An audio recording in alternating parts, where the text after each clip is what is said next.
It was a good win for the New Saints last weekend against Clanroost United. TNS were favourites for that one, but are you happy looking back with the overall performance? Yeah, there's a few different sides to it, Rev, really. I think bottom line is we're in the hat. We scored a few goals again. It's always tricky, no matter who comes here. You know, I remember years ago we played one or two teams and end up getting taken to extra time. So, yeah, it's good to be in the hat. Performance-wise, I think we scored it was obviously dead and buried half-time, which is tough sometimes. Second half, I don't think second half was great. But as I say, it was probably one at half-time then, so sometimes it is difficult to maintain that kind of consistency throughout. So, but look, yeah, bottom line is we're in the hat and it's a top competition. It's one that we want to win again. So, all in all, yeah, happy. And still looking back, the development of young players is something that is very close to your own heart, and it was great to see both Morgan Dakin and Jake Canavan in the starting 11, and a couple of goals as well for Jake. Yeah, he took his goals well. He tends to sometimes play a little bit deeper than he did at the weekend, but look, the top young players, they're working very hard every single day. It's been hard to get them the minutes they kind of deserve with the European campaign, and having them in and around that. So delighted for them. They deserve it. There's a long way to go for them, but they were a little bit tentative maybe first 20 minutes, but once they got into the game, I thought they were both different class. Obviously Morgan's already had that exposure in Europe, so look, it's just the beginning for them, so hopefully they keep doing what they're doing, and yeah, there's plenty more minutes for them throughout this season. Looking ahead now, JD Cymru Premier Match Day 5 this weekend against Penybont. The New Saints 9 points ahead of Penybont after just 4 games. They're just outside the relegation trapdoor, and outside of the bottom 2, they're the only team not to win. Again, on paper at least, TNS goes into this one as favourites. Yeah, we'll go into most games as favourites if we're being really honest. I think the fact that they're down the bottom so early on is a little bit irrelevant. That they'll be nowhere near the relegation zone. Reece has done an incredible job there. They're always tough games. Doesn't matter whether they've won or not yet. I think it's definitely one we're looking forward to again. The form we're in, but we need to be very wary of them. They've strengthened in some good areas, and the games have actually been quite tight.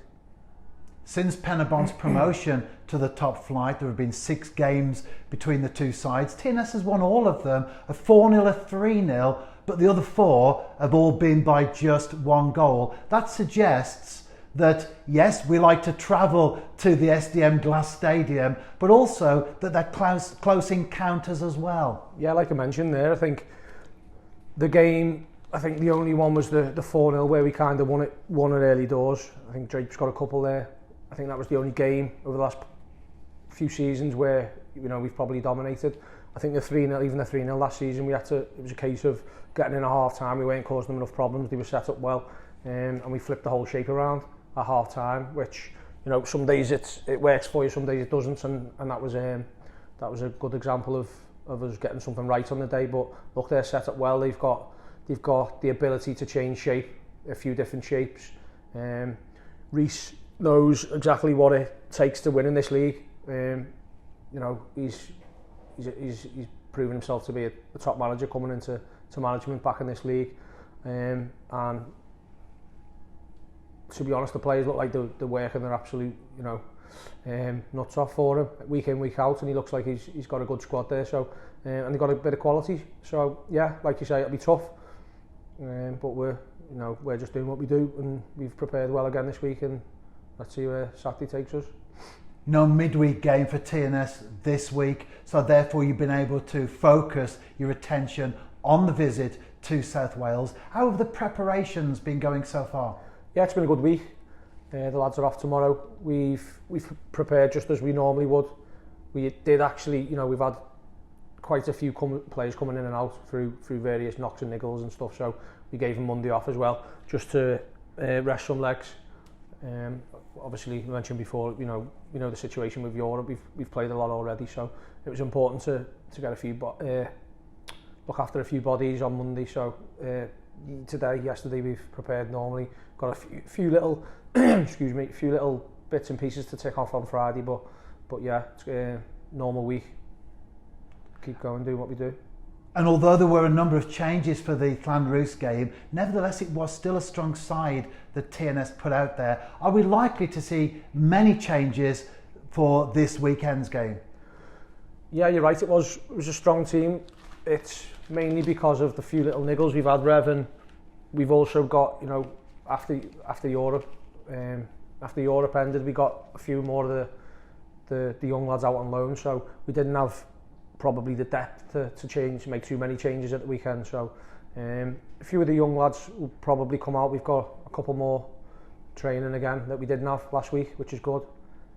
So yeah, there'll be a couple of changes, but we're not 100% sure just yet on who. We've already mentioned Morgan and Jake. There is the new Reserves League this season, of course. Another good victory for TNS this week, 7-1, top of the table. How's that going? Yeah, we're enjoying it. As you know, as staff and as players, the young lads are really enjoying it. It's a different test. It's that exposure they need to men's football. There's a few big tackles in there, and it's good for them. I think, like I mentioned, with the other young lads being a little bit tentative at times, early doors in the Welsh Cup game at the weekend, I think that's similar for some of the 16, 17-year-olds in the reserve league. But once they find their feet in the game and they kind of understand the level that opposition are at and what they need to come out on top, they've been different class. They really have. We're excited about a lot of the young players, but like you say with Jake, Morgan, Gianni as well, there's a long way for them to go. It's a very bumpy road being a footballer, so let me tell you that for free. But yeah, we're excited about a lot of them. They're doing the right things. I think mentality's been a big thing over the last 2 years. They understand exactly what it takes now to be a footballer and how tough it is. So that's the main thing we've taken from it, and they look like they're enjoying themselves, scoring a lot of goals, like you say, every week, which is good to see. So yeah, long may it continue. And as one of the bridges between the academy and the first team, how valuable has it been for you personally to engage with the Reserves League and to see those young players playing competitive football, men's football in effect? Yeah, it's really important. Seen the last couple, so I'll be there near enough every week with the reserves. It's important to see who's in and around it, who can get in more often. You know, don't want to talk about Jake again, but Jake's a perfect example of being in and around the first team, doing really well, and all of a sudden he's got a pro contract early. So it's we're trying to look after them. We're trying to see who's ready. We've brought likes of Owen Davis, Dylan Owen, Rids, people like that have been in and out, know what it's all about, and the more exposure you can get within the first team and the more comfortable they are early doors, then it sets them up for, it makes it a lot easier when they do if they do make that step. So yeah, it's really important. I'm around it. Shine Spencer with the first team every day anyway. The gaffer's been great. He's seen the last couple of games as well. So yeah, we're on top of it, and when they're ready, they'll play. And finally, back to this weekend's game, the JD Cymru Premier Matchday 5 encounter against Penybont. What's the availability of players to you, Anthony, and the other staff as you make your decisions? Yeah, well, I mentioned before, there's a couple coming back in. Quite a few more have trained today. Obviously, Assel's played the Flint game and then came out to get a little breather because we threw him in the deep end a little bit early there. So Rye's still available. Keston's trained, so we've got a lot of decisions to make. But who we don't know yet. But Danny Davis is probably the only one that's really ruled out properly. We'll make a few last minute decisions on the rest really.